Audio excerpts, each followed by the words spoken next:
Welcome to my channel, Tech Easy Learning. Today we are going to see one topic in data lake, that is how to organize the data lake. This is a diagram how we can organize a data lake. Most of the data lakes is organized into various zones.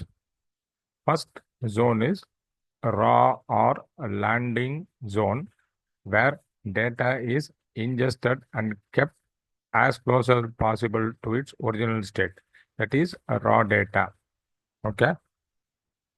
And then the next zone is the gold zone, or it called as production zone, where processed data is kept. That means data is cleansed. That means data is totally clean.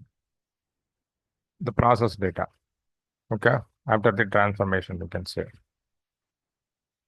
Next one is work or development zone, where most technical users, such as data scientists and data engineers, do the work.